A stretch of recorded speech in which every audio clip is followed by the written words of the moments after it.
Thank you as always for listening to Caleb vs. Self. On this episode, I get a chance to speak with Adam Terry, creator of the RC with Adam YouTube channel. We talk about how he went from maintaining planes to building RC drones, his dedication to showing new hobbyists how to get started in the RC drone flying space, and a reflection on his progress to date with his YouTube channel and his work on building RC drones and planes. It was a fun conversation. Unfortunately, he did get me. I did miss one YouTube channel that he did create that was actually really cool when I went back and watched a lot of his content there. You can find him at RC with Adam on YouTube, on all the major platforms, and at rcwithadam.com. Check him out. Check out a lot of his content. If you're into the RC drone space especially, there's so much good stuff there, so I would encourage you to follow, subscribe, listen, check him out. Again, I appreciate Adam taking time with me and doing the podcast. Thank you so much, and I hope that you guys enjoyed the conversation as well.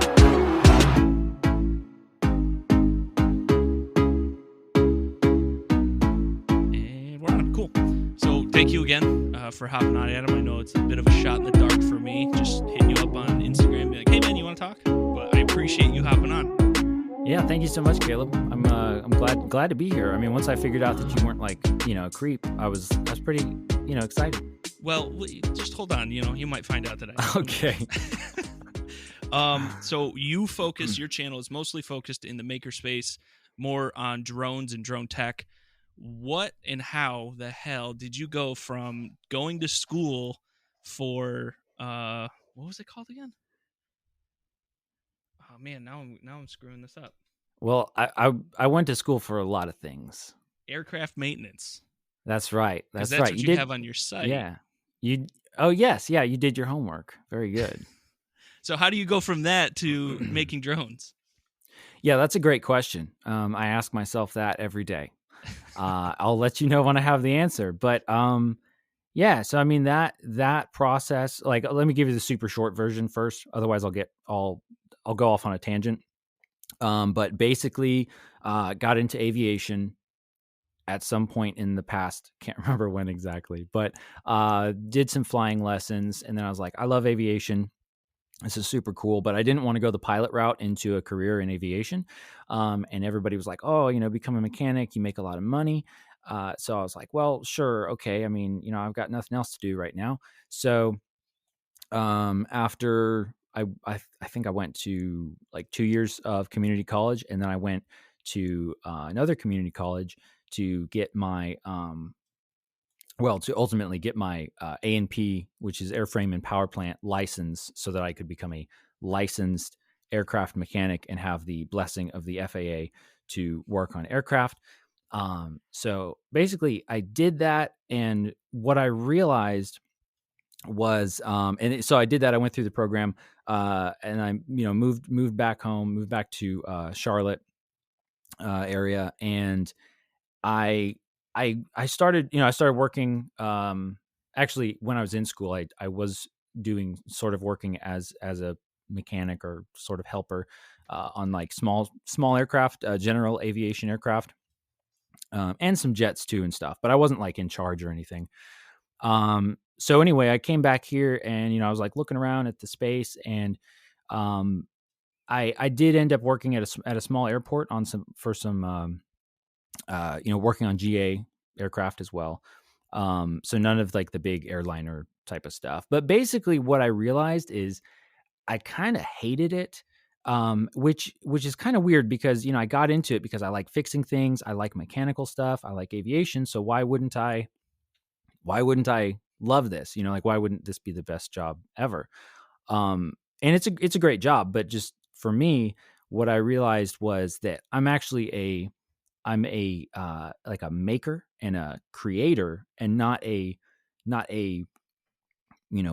repairer, a maintainer. A maintainer. Yes. Very good. That's the word I was looking for. I'm a creator and not a maintainer. Mm-hmm. And so the whole thing with, aviation, manned aviation is like, there are certain standards that you have to follow. And the manufacturer, basically, they make the aircraft a certain way. And your job is to basically just put it back to exactly how it was. Like, even if the design is outdated and and it's like not a good design, like you could fix it, you could make it better, but it's like no, no, no. If you do that, like you could like lose your license, or I mean, if you do a bad job, that's the other thing is if you do a bad job, you could potentially like cause a accident or something like that. So there is like that. So you kind of you have the pressure of don't screw up because like people's lives are kind of at stake, and then don't screw up because your job is at stake. And Right. so it's a very basically it's a very like restrictive environment. And so I realized what I love is like building things but and fixing things but making them actually better, which you can't really do that if you want to do aircraft maintenance in the traditional sense. Right. So from there, then, right? At what point does Adam pick up a quadcopter and start messing with drones in that aspect? Oh, right. So so that kind of started actually back in, I want to say it was 2014, when I was working at a local airport. I was just like the line guy, that goes out and fuels the planes and stuff. And a buddy of mine, who's actually now an airline captain, uh, he was he was working with me, and he was into RC planes, and he told me about Flight Test, and he's like, yeah, there's this YouTube channel called Flight Test, and they make RC planes, and it's like it's like a show. And I was like, a show for RC airplanes? What? Come on, what do they think of next? That's silly. But I still think like it's so cool. Like, or at the time I was like still very interested in RC stuff. So I went out with him a few times and flew RC airplanes and stuff. So he's the one that got me turned on to it. Basically, his name is Caleb, also actually. Hey, shout So outs to Caleb. shout out to Caleb. And so that kind of sparked it. And then I kind of carried that with me. And then right before I left to go to school for my A&P license, um, I got like this tiny little micro quadcopter, like just like a little toy, Mhm. basically. But I was just like, I loved like flying this thing, like just learning how to hover it and fly it around. And it seems dumb, right? Because it's just like a stupid little toy, but it was super enjoyable. And then all through the 2 years that I was at school, I was like flying that thing, and I was the weirdo that would, during breaks between classes, I would go out like in the back lot, and I'd throw around these, the little like balsa wood airplanes. Yes. Yeah, and so we'd like make modifications to those and like change the weight and to change the center of gravity. And I mean I would have more fun just flying those around, um than anything else like on break. And so like that was like really enjoyable. um so Are, are basically I are those the ones with the rubber band that's in there that you like spin no, and this was propel and just hold it? like this was just like a toss glider. Okay. Like yeah, they're like the little ones are like super cheap, super lightweight. Actually they're kind of hard to find, but like they're just like a few pieces of balsa. And so like I just love that. And like because you get to experience so much of aviation just through that, like way more than you do when if you're like in a classroom like being told about aviation. Because like once you understand some concepts, even like a little throw glider, you can start to experience and apply concepts, like lift and center of gravity and things like that. Um so basically, all throughout school, I was wanting to get into RC stuff and drones. Drones weren't really a thing at the time, and they were still kind of in their infancy. At least like the FPV racing drones that we have now. Hmm. And this was like 2015 ish. Um, so in 2016, once I graduated from school, I moved back to the Charlotte area. Then I finally had like time and a little bit of money and space to actually fly, to get into RC aircraft. So I just got this RC kit, made by Flight Test. It's called the Tiny Trainer. And so I got that whole. It's made out of foam board, so like those sheets of foam board that you find at the dollar store. Yep. It's made out of that type of stuff, and it has a little electric motor, little battery, and so like I finally got into it, and I just had a blast. Like it was just like such a cool experience to finally get into RC. And we're just talking like little cheap foam, super simple airplane, like it's nothing special. But it was special to me. And that's kind of, it kind of just went out from there, kind of spiraled out from there. And I was like, this is awesome. I need to do this more forever. Just to put it lightly, right? Yeah, something like that. Well, it's you can see very clearly your passion for it specifically, but it sounds like and from a lot of the videos that I've watched and the things that I've read, it sounds like a lot of that really comes from this disconnect between training to maintain these aircraft and actually learning the fundamental principles of flying. And again, I am not an expert in any way, shape, or form, but I hear you talk about things like pitch and the yaw and the roll and all these things, and it sounds like you had a way better time understanding how all that stuff works by using these little, right, whether it's the balsa wood plane or a tiny toy quadcopter, whatever it is that really where like that disconnect or that connection was made? Like I'm actually seeing these things in principle and now I get to play with it. Oh yeah, yeah, for sure. Like, because the thing is, like I said, I'm much more of a creator.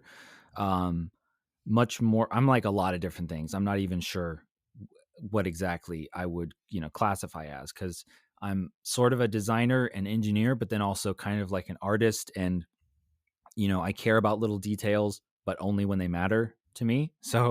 Um, so it was like when I got into RC, I was actually able to, I had the freedom to experiment with all these different types of aviation concepts. And it's safe to do it. It's cheap to do it. It's very accessible. So yeah, that disconnect between like, I mean, honestly, it seems like some of the most unhappy people are people that love aviation, but then like that's their job at the same time. Which obviously, I mean, there's always that danger of when you try to turn your passion into making a living and all that stuff. But yeah, I think that was definitely what drove this desire to get more into RC stuff, because I learned like the power of having the freedom to try out different designs, and it's okay if it crashes and you can fix it, and you don't have somebody else's standards that you have to live up to in order to make this thing fly. And basically you learn by failing a lot. And I think that's one of the best ways to learn, really, because you're remember it. Whereas if you're in class and they say, hey, you got to remember, like, you got to remember to torque this correctly, and you got to remember to do this and this, and you're like, okay, sure, but really it's like, I got to remember to check off that I did that and do this paperwork saying that I did that. And I mean, obviously do a good job, but like the most important thing is like, you know checking the boxes, so to speak. Yeah. Whereas if you have the freedom to try something and you don't do it right, and then your RC plane explodes, and you're like, oh, I remember why that happened, and I'm Right. not going to forget it. And yeah, so it's like you really get to put into practice everything that you learn.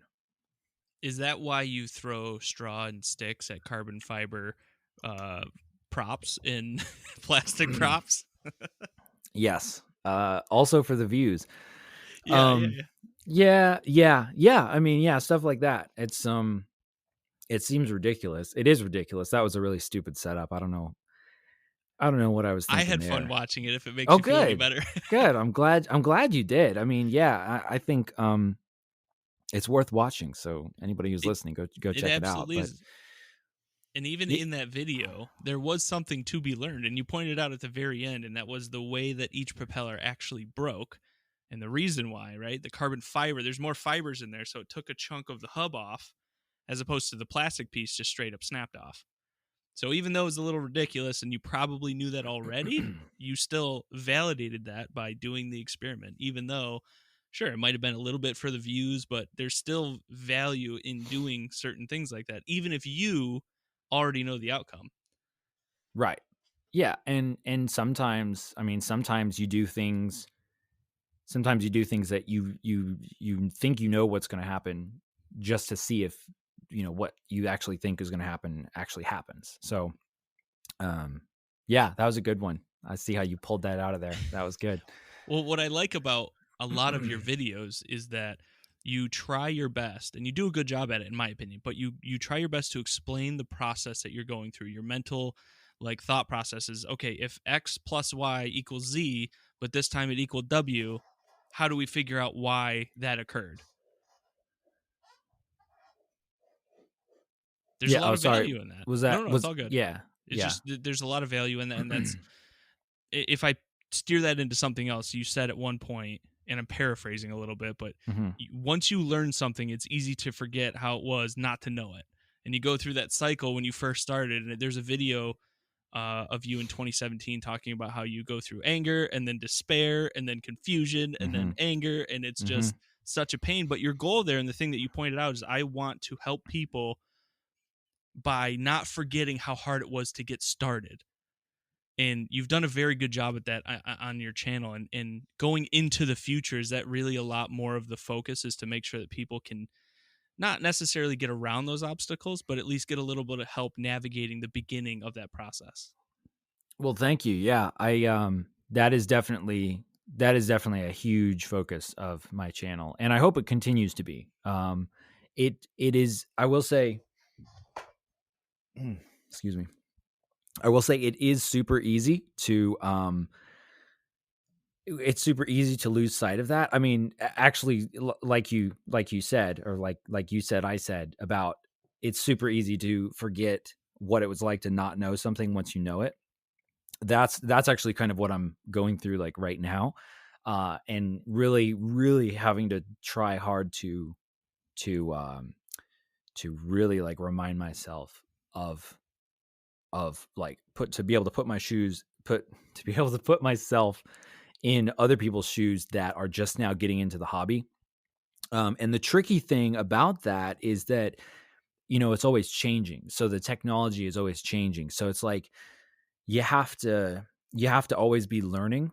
Um, and like there are some basics, but you kind of like have to be continually learning and then continually remembering what it was like for people that just got into the hobby or just got started or just learning about something. So, um, so yeah, that is a big focus, and Lord willing, I will continue that and not get swept up in trying to make videos like everybody else's that are super like short and choppy, and you leave out like the important stuff that's boring. But uh, yeah, yeah, Yeah, I hope you keep pushing that direction, because I firmly believe that in order for a sport or a hobby or even a profession to grow, you need people who can take on that mentor type role. And I think that that's something that you're heading in that direction of, and I think you have a very clear focus as to doing that. That leads me to my next question: is that for 2021, you put out a video asking people what they would like to see from you as far as videos or content is concerned. My question to you is: has anyone responded with something that's like something you never thought of? Like, oh wow, that's a really good idea. I should do that. yes, yeah, yeah. I got quite a few responses on that video, I think, and then of course comments all the time. I mean, more comments that I can keep up with. So if you left a comment and I haven't responded, sorry about that. I try. Um, yes, I can't actually think of any particular one at the moment. But there's certainly a lot. I would say there's definitely a big demand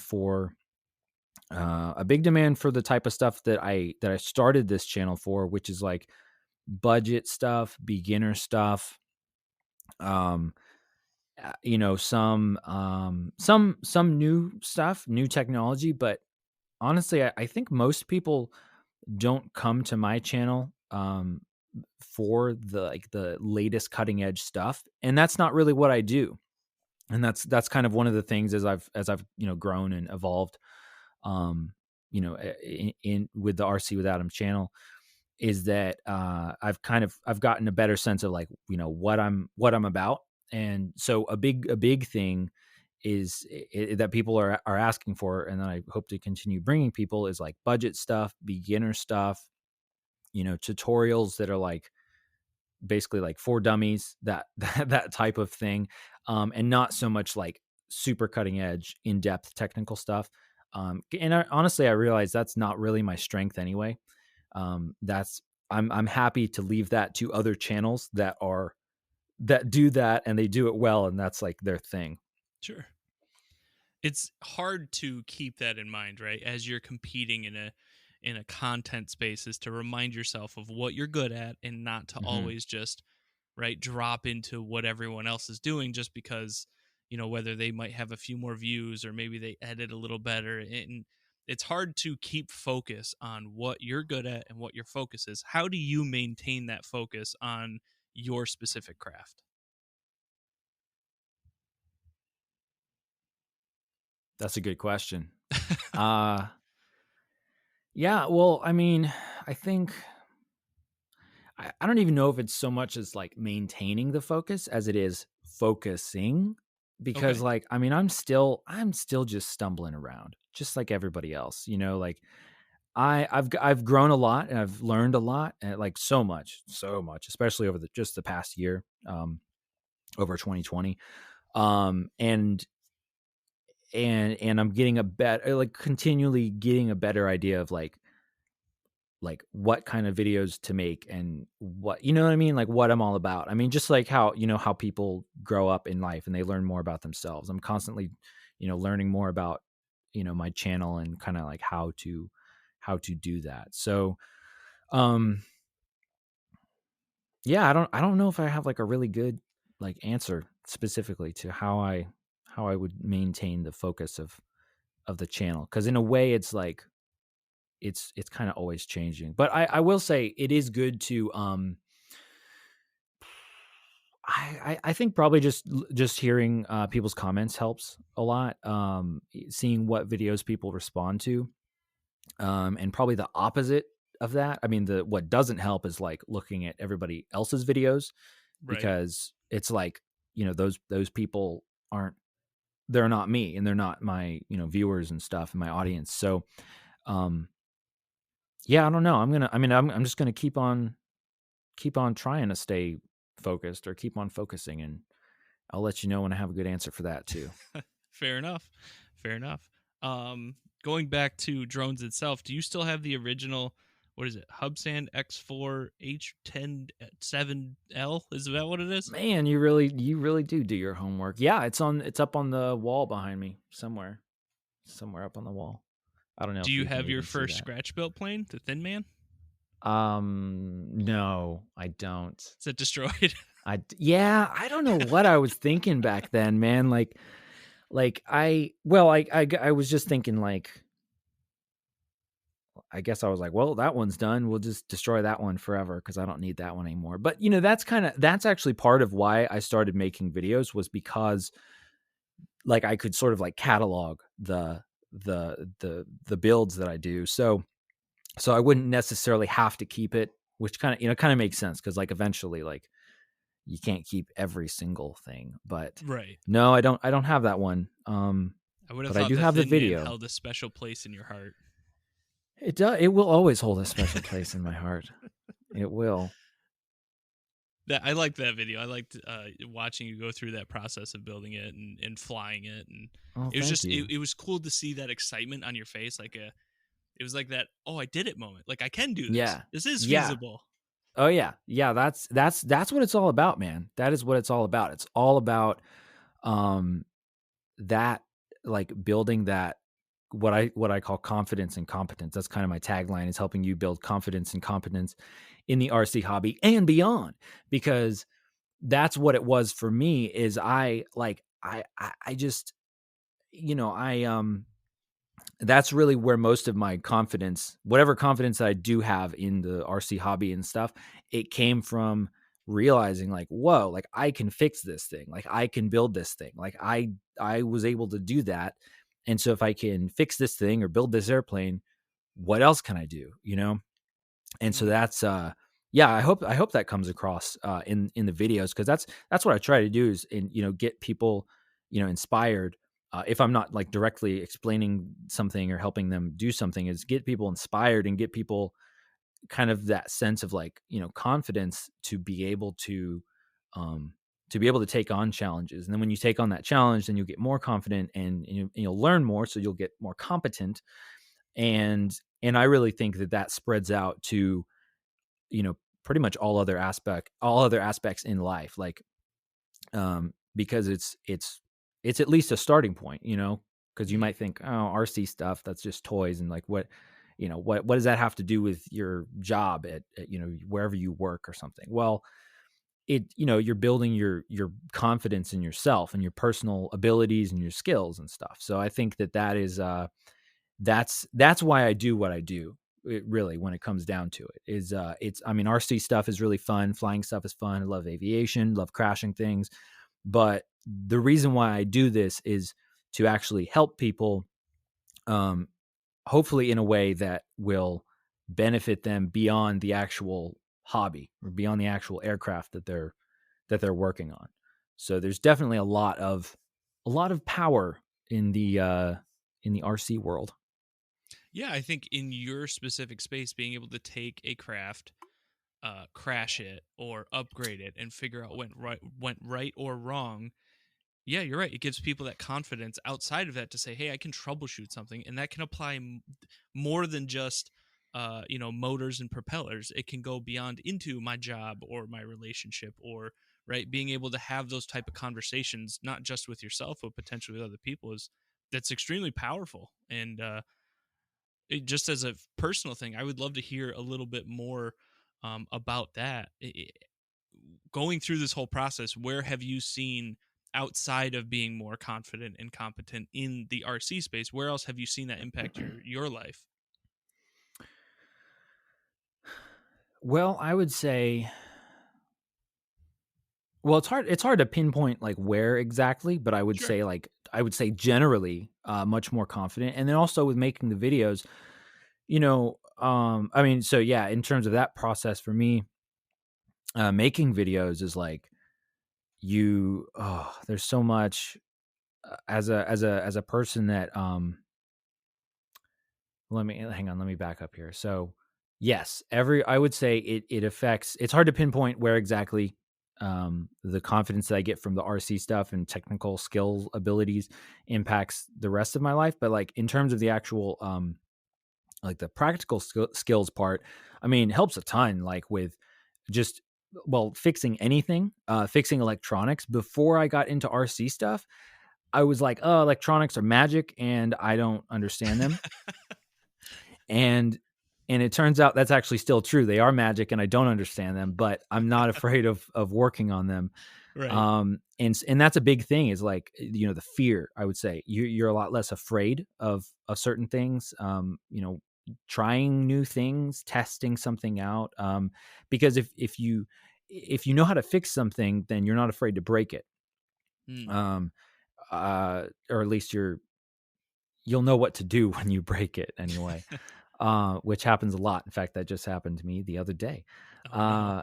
And so I would say definitely like in the technical skills and abilities, like really, I say this, and it's kind of it's not an exaggeration per se, but well, take it for what it's worth. But I really think that I learned more like in the first 6 months to a year of getting into RC stuff than I did during the 2-year class for aviation maintenance. And obviously, like, you're not going to learn about manned aviation specific stuff like just working on RC stuff. But in terms of cementing the knowledge that I had and actually like making it like a visceral understanding of why, how planes work and why things work the way that they do. And then also the confidence to work on things really came from the RC world and not so much from the aviation world. Because I'll be honest with you, like I I tend to like I wouldn't like I said, there's kind of that there's kind of that fear in for me, I'll just speak for myself, in aviation maintenance, where it's like if I screw up, like that could be like a huge problem. I probably won't screw up, but like if I did, then that could be a big problem. I could get in trouble, lose my license, or someone could get hurt. Um, so I think that shoot, where was I going with that? Well, it sounds like, if I could piggyback Yeah. off of that, Yes, please do. in that maintenance space, it's Mhm. so restricted and so Oh, process yes. driven and Yes. oriented that, yeah, you don't have any of those freedoms to be able to make those mistakes and then learn from said mistakes. Right. Yes. Yes. Yeah. That's yeah. And I've probably already said that, and I'll probably say it again and again because that was the big takeaway, for me. And again, it's like aviation maintenance is great, and if you love doing that, that's awesome. It's just not for me, is what I discovered. Hmm. And that takes like time to discover that. So Yeah. if you're like, gee, I'm like all unhappy, like for a few years, then it's like maybe what you're doing is not like what you actually need to be, doing. And so yeah, so definitely overcoming a lot of fears is where that has helped me on and it's that right. So that's where I got a lot of the confidence. So I didn't get a lot of the confidence from like working on manned aviation Right. because I was just like so self-conscious all the time, to be honest with you. Like Well, again, to your point, if you do something wrong, holy moly, is it wrong? yeah, So the and pressure and is so high. and the other thing is, I mean, even if we're not talking like legally or safety wise, like you're on I mean, even just manned aviation, small aircraft, general aviation aircraft, I mean, you're looking at least $100,000 for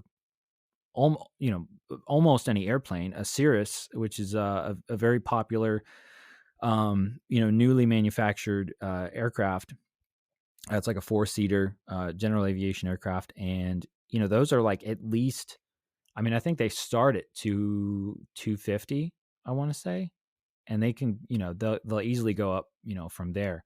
Um, so basically the point is there's high stakes. Like if you scratch something, like darn it, like people are not going to be happy. Like even if you just Hmm. do something like that. So and I don't want to discourage anybody who wants to get into aviation maintenance or something, but I'm just saying that's one of the reasons why it was not for me. And in the RC world, I had a lot more freedom, and so I was able to really build more confidence around things. And so or working around uh expensive things. Hmm. And so that's excuse me, that's pardon me, that's really helped me a lot for sure. And actually um let's see what else. Also, the other great thing about RC stuff is RC planes, RC quadcopters, or drones as people commonly call them, is you get a lot of experience with like everything. So a lot of times in aviation maintenance, manned aviation maintenance, it's like um, you might be, especially the larger the aircraft, the more specified you get. So you might be like the avionics guy, and you just do like electrical stuff, or you might be, the guy that just does sheet metal stuff or composite stuff. But when you have a small aircraft, especially if you've built it yourself, then you get to do you get to do everything.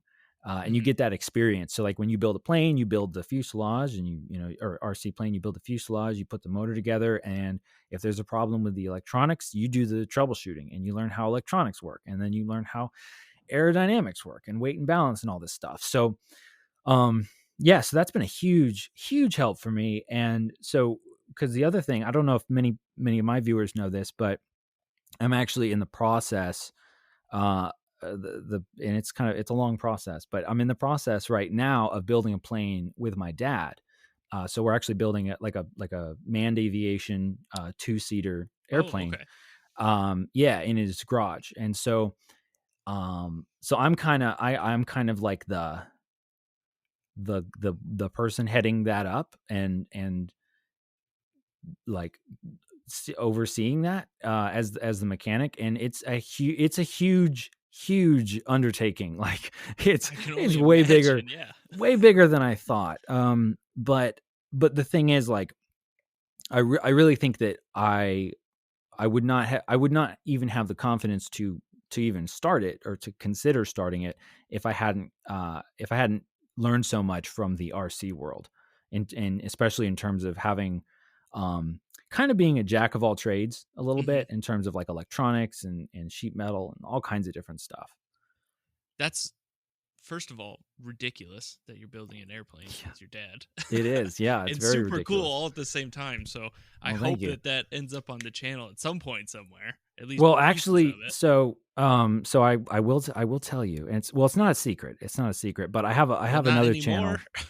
Did you in your homework, did you see that I have another channel about building that airplane? You It's got very me. out of date. It's very out of date. It's not very good. But if you want to see some stuff about like me building a manned aviation or Yes. an aircraft, you can check it out. It's called Jeff and Adam Build a Zenith. It's all one word. Is the Zenith, Um, is that the name of the plane? that's right. So what Okay. we're building a kit airplane, and it's classified as experimental, but it's a kit airplane, and it's made by Zenith. Zenith Aircraft is the manufacturer, and our model is a 750 cruiser model. It's a little 2-seater high wing airplane, um, and it's interesting. We're about it's so hard to say how far along we are, and people always Sure. ask us like, "Oh, when is it going to be done?" And I'm like, "I'll let you know when it's done." Like, um, because it's such a huge project, and then like all the setbacks, and then the builder burnout, and all kinds of stuff. And it sounds like I'm complaining. I kind of am. I mean, I realize it's an awesome. I'm super happy to have the opportunity to actually build an airplane. It's just a huge project. Yeah. So, Well, I got to tell you, you got me. I did not find this. haha. Yeah. I'm going to take the L on that one. But that's really cool. I'm looking at it right now. You've got the sliding seats and the cooler mount and the ignition. I can tell you though, I don't think you're complaining. I hope that you don't feel like you come off as complaining, but I think everybody also knows that when you're in the midst of a big project, there's always going to be a burnout. There's always going to be like, oh, geez, like Yeah, we still have yeah. so much left to do. I don't think that takes away from like your motivation, but I think most people are like, yeah, we get it. You're building an airplane. Well, Take thank your you. time. I appreciate that. I mean, I think what it is if whenever you're in a certain space, and you're familiar with like the other people in that space, that's what you compare yourself to. So, I'll see these videos of, even just other people building like the exact same airplane, and they're like, they might be so much farther ahead, or they just seem like they have it all together, or they've got, the paint on, or they've like all, you know what I mean? Like, and you just start doing that like comparison kind of thing. Um, and yeah, so yeah, sometimes I do, but I appreciate, the Again, I think understanding. everyone does. And I think the thing about the internet, Adam, is that there's always going to be somebody better than you. Yeah, So you that's right. can't compare yourself to anybody else. That's Like you right. said earlier, right? Yeah, You are the only you, and you can only compare yourself to the guy that you were yesterday. And that's it. that's right. I tell myself that every day. I mean, you have to, You especially if do. you're producing content. You have to. Yep. Absolutely. So let me back up just a little bit because one of my favorite troubleshooting moments that you had Hmm. was a live flight. You backpacked up into the Adirondack Mountains. I forget exactly where, Yeah. Oh, is and you that were. Appalachian Mountains? Oh yeah, I'm sorry. Yeah. I'm thinking of where I'm in Oh New no, that's York, so okay. Yeah. so it's Yep. that part of the the Appalachian Mountains. But either way, Hmm. you were climbing up there. You get on top of a rock outcropping, and you start Yep. flying your drone around just to figure out that everything looks the same. Yeah. It's And you funny how that happens. used your video transmitter to figure out where you were to get your drone back. And I thought that was the coolest, like, in the moment, you have a problem, you did essentially a very quick troubleshooting, and you got your drone back. Otherwise, I'm pretty sure you would have lost that thing. Yeah, I think so. I think I probably would have lost it forever. But there was more than just that, right? You get up there, you open your bag, and the battery fell out of your, I'm going to call it a controller. I know it's not called Yeah. a controller. What No, is it you can called? call it a controller. Okay. It's people call it different things. Controller's Okay. fine. But the battery gets disconnected, and you just bust out the soldering iron, and you're right back at work getting the battery reattached to it. You get everything all squared away. That whole trip, although you complained about hiking, which is a bone I have to pick with you, you had a successful trip because of all the knowledge that you've accumulated throughout that time. To me, that video is like a signifier of how far you came from where you started. For you, what did you do? I guess, do you ever look back and compare like where you were to where you're at? Especially in that type of context, like actively troubleshooting something and solving problems mid-flight. Oh yeah. Yeah. Well, yeah. Well, first of all, thank you for acknowledging that or bringing that up. That was a pretty scary situation. For me, it was totally safe and stuff, but it was just like, yeah. Do I ever compare myself to how far I've come? Well, like, do you ever, when you look back at some of your videos and then you look at like that video, for example, do you ever look at like, there was a cycle where I was just mad and in despair and confused and I couldn't figure out how to get things done to, hey, look, I actively troubleshooted several things on a trip that I wouldn't have been able to do otherwise. Yeah, yes, I do. And I try to remind myself of that. You know what I mean? Cause like it's, a lot of times, your biggest critic is yourself. So I do have to remind myself of like, wow, like even just in the past year of all the things that I've learned, related to RC and this channel and all that stuff. So yeah, I definitely, I do look back and I go, wow, like look at that crazy guy. But the funny thing is though, is that the I don't really feel very different because the stakes just get higher and there's Right. always more stuff to learn. So like, it's almost like you kind of never feel like you know what you're doing, and maybe that's how you're supposed to feel, because if you thought that you knew what you were doing, then that probably just means that you have no idea what you're doing. Right. You know what I mean? So Yep. yeah, I do look back at that and I'm like, wow, that's pretty crazy. But that trip was that was another good example of a trip where, or just a thing that you do that you could look at that and easily be like, oh yeah, that was a failure. Like that was a failed trip because it didn't go the way that I thought, but I learned a lot. I learned a lot from it. Like I just said, learning from your failures is like one of the best ways to learn. And that was a perfect example of that. But you said you have a bone to pick about hiking. Yeah. What's wrong with hiking, dude? Have you hiked? Are you a Yes. hiker? Not like on a regular basis, but it's gorgeous out.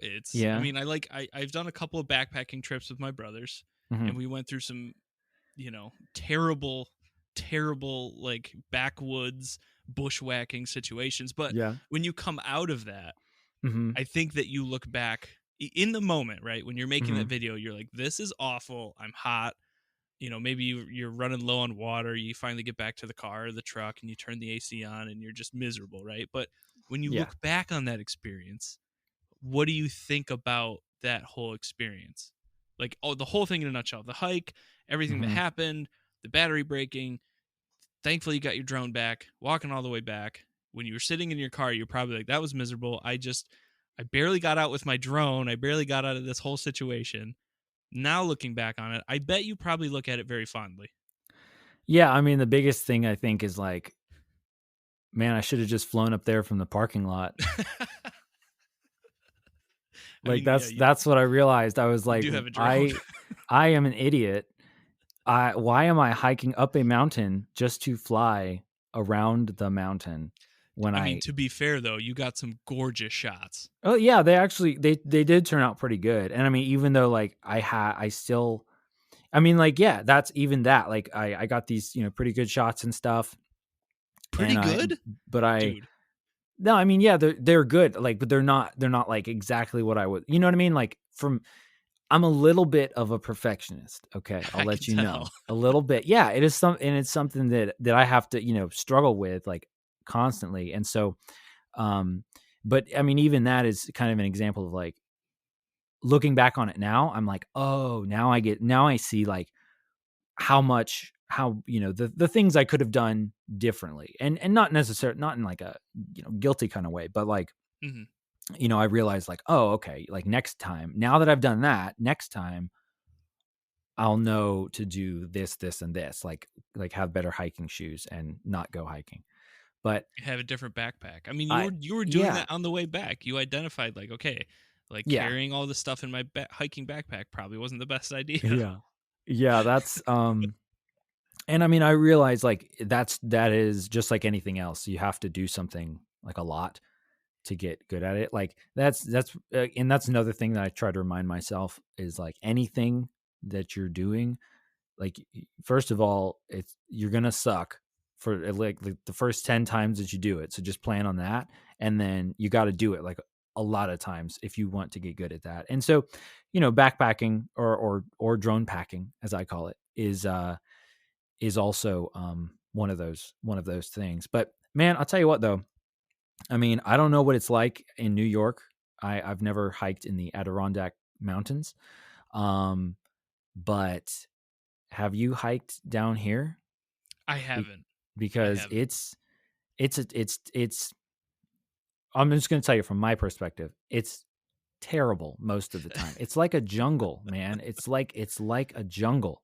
Yeah. It's humid, it's hot, there's bugs everywhere, there's brush all over the place.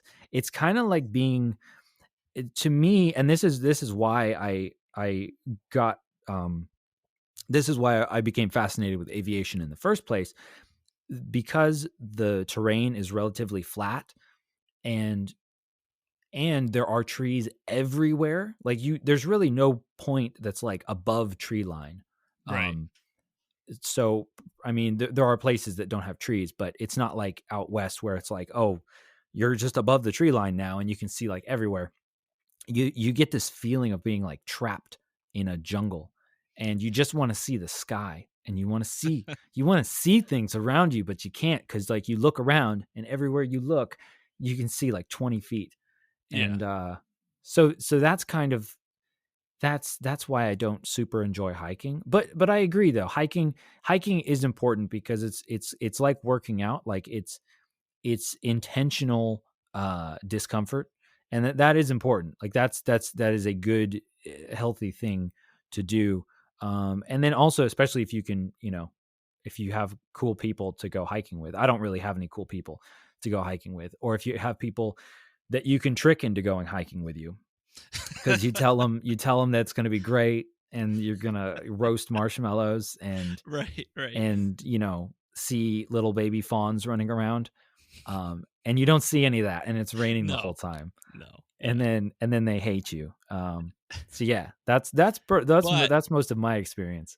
the one thing I will tell you though is that if you trick them into doing that hike, Adam, in a year or two, right, everyone will Yeah. fondly look back at how horrible an experience it was, and it's a Yes. bonding moment You for a lot of yes. people. You will get one good story and bonding moment out of it, and then they will You, never go hiking with you again.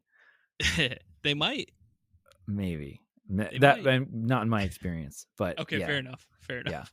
So let But me no, keep driving. hiking is great though. I mean, I all joking aside, I wish I Sure. could do, or I wish I could, I wish I liked hiking more, or had better places that I liked to hike more, Well, that I might be part guess. of the issue, right? If you Yeah. go out west, hiking is certainly much different. Like you said, right? There's Yeah. curated trails, and there are it's not that there's Oh, no woods or trees, yeah. but there's a You lot get more to clearings, it feels like. you get to choose. Like, you get to Yeah. choose, like, do I wanna be in the brush or do I wanna, be, in this amazing field with this amazing mountain, with this amazing sky. I friggin' love the Western geography. That's Yes. I want to move out there, but I Me and you haven't yet. both. So, Me well, and let's you go, both. man. Cause I mean, yeah, really, that's I don't know when, but sometime, probably, hopefully before I die, I would like to, move out there because there's just something about it, man. Something about the openness and the big sky and the trees and the space. It's the It space. I feels love the space. freeing. Oh yeah, Like you because can just yeah, relax. yeah, like Just and I mean, especially if everything that Instagram is telling me is true, you know. which it's not, but No, it's not. It's not because I have been out there. I mean, I did go out west on this road trip, which was another trip that was basically I look back and it was like you can either look back on fondly or you can look back on it and be like, oh yeah, that was a complete failure. What a terrible time. What a waste of everything. But at the same time, it's like, but I can say that I did it, So yeah. there is that, Was and it's I I don't think it was, but was that part of the Flight Fest 2018, or is that a different trip for you? what was it? Was that I think it was 17. I want Okay. to say it was 17, but I did go to Flight Fest. I did go to Flight Fest, and that was my first stop. And then I drove to the rest of the country. And Gotcha. honestly, the biggest thing my biggest regret about that whole trip was just that I was like driving most of the time. I was just like driving, driving, driving. So it was like I got Right. to see a lot of stuff, but not really like experience a lot of stuff. But anyway, There's definitely a difference driving through a hmm state or a town as opposed to spending a day or two in a given yeah, area, really yeah, getting a feel for for everything. sure, for sure. So let me drive this back over to the drone stuff a little more, because now into 2021 and even in 2020, a lot of the focus for you, it feels like, and I could be wrong, has moved into flight simulators and 3D printing quite a bit. For flight simulators, I know you did a video comparing three of them. I mean, I know you talk about the advantage of it, of not crashing so much, or it costing so much to practice. hmm Do you feel like for you that's made a huge difference in your flight abilities doing those simulators? Oh yeah, absolutely. I mean, I kind of um I of course, I'm always improving my skills, and if I get rusty, it takes me a while to get back to where my skills, the level that my flying skills were at. But definitely having a simulator helps like a ton, like a huge bonus. I mean, really, like nowadays, like anybody who's listening, if you want to get into FPV racing drones, get a simulator. That's like the first thing. And then I guess get a transmitter, the controller that you can connect to the computer, Hmm. so that you can practice. Like that's it. It's kind of, it would be kind of crazy to not use a simulator, which is what I did. And a lot of people did, because back in, I don't know, back in 2016, 17, there weren't as many flight simulators, or at least I just didn't really know about them. Um, so I kind of, I got on the simulator like kind of after I had already like learned to fly and stuff. But yeah, Right. Well, it looked like huge even in the difference. flight simulators now, you can adjust. You can. I'm gonna butcher this, but the settings within the hmm controller as well. Yeah. You can mirror Yeah. them Yeah. specifically to your controller. Yeah, I mean, you can, and of course, it kind of depends on like how good your computer is, because the faster your computer and stuff, the better, the more realistic it is. But yeah, I Naturally. mean, you can absolutely, and there's people made videos like showing this. You can absolutely get a few hours of simulator training, and then go outside and start flying almost just like the simulator. Like yeah, it's super amazing. Like if it's kind of well, like I said, it'd be crazy to not use a simulator, really. Even like a basic cheap simulator, just getting that excuse me, just getting that kind of the hand-eye coordination and like the muscle memory is Hmm. huge. Yeah, I mean, it also looks cool. Like it's like I Yeah. know Oh, it's fun. Yeah, it's super fun. you liked the drone racing league simulator, and I That's felt right. like the one thing that I liked about that, just watching that specific video, is that Hmm. it almost gamifies it. Oh yeah, So I feel totally. like it's a good entry point as well for younger people who, Oh yeah. might not have a drone. So spending $10 on a drone simulator, um, helps make that entry point for somebody who might want to one day get a quadcopter and start, doing all that stuff. Yeah, it's so accessible and it's so helpful, incredibly helpful. And actually you can get I can't remember which ones exactly. I want to say it was I think DRL is on, no, Liftoff is on Xbox, I think. But basically you can get, the you can do the drone simulators, like FPV drone simulators on Xbox, PlayStation, I don't know about Switch or something, but yeah, even game systems as well. And it is like you could just fly it as a game. You could just do it as a game, and then if you want to do the real thing, you could transfer pretty much all that knowledge right over to it and just like start flying.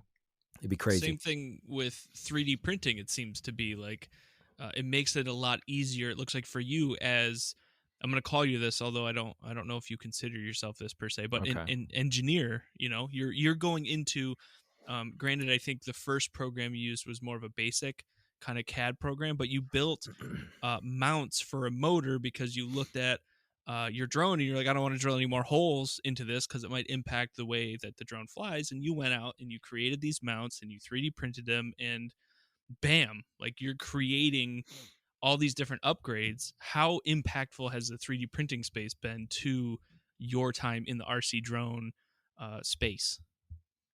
Yeah, that's huge. I would say I'm like a little engineer, I guess. Sure. I'm like a casual engineer, perhaps, I guess. I feel like that's a term that could be like realistic today. Well, I just made it up. So There that's it what it is. is. I'm a casual engineer, which honestly sounds kind of dangerous, but but Which is but why you don't that's do that on manned aircraft. You do well, that on I mean, RCs. that's how it goes. But is that, we live in an age of new and exciting things all the time. So there's always that little bit of danger there. Um but yeah, it's been a huge help. 3D printing, that was another thing very similar to how I got into the RC stuff. I saw other people doing it. I watched videos and really learned a lot. Like I was just watching. I was just like everything, almost everything I could, like about 3D printing, all these different videos about how to design, um, using modeling software. So I think the one that you mentioned was Tinkercad. It's called Tinkercad, which is a modeling software that it's free, and it's made for made for children, or it's made to be so that children can easily use it. So it's a very intuitive platform. And other ones like Fusion 360, which is a bit more complicated, but like super capable.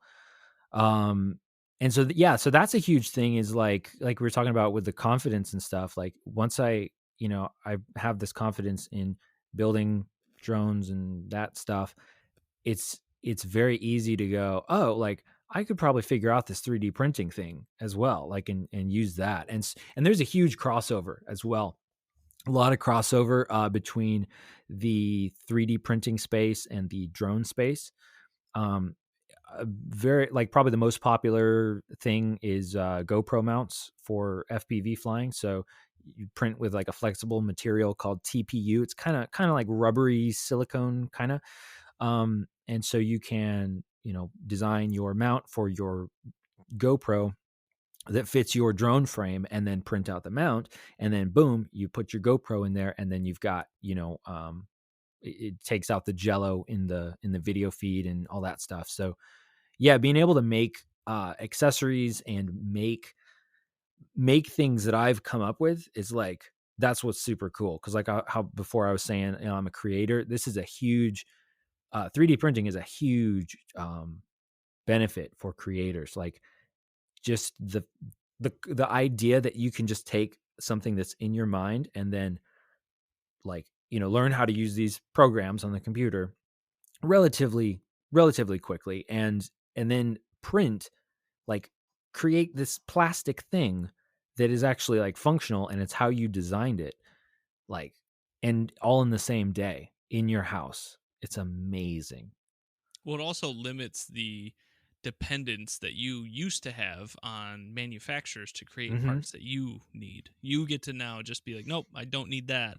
I know exactly what customizable feature I want, and I can put it together and have it printed. And like you said, in a day or two, done. There it Oh is. yeah, yeah, absolutely. And and then, also customizing items, like, because you don't have to design something like from scratch every time. You can go to websites and download models, 3D models, and print those. And or you can take something that somebody else made and then, for your own purposes, put it in a modeling program and then customize it for your drone or whatever. So yeah, it's like it's revolutionary, as they would say. But I mean, I guess everybody knows that, but I'm just reiterating, and especially in the drone space, it's very it's very fast paced, and so being able to do 3D printing is very helpful. Nice. Well, it's exciting. It's there's a lot going on. I feel like I hope that for you, for your channel, you continue to grow and you continue to push those boundaries, and hopefully continue to get people to have more confidence and competence in their own abilities, whether it's in the RC drone space or wherever else they decide to take that. So I appreciate all your time, Adam. Thank you so much. And like I said, I look forward to seeing more of your stuff. Absolutely. Thank you so much, Caleb.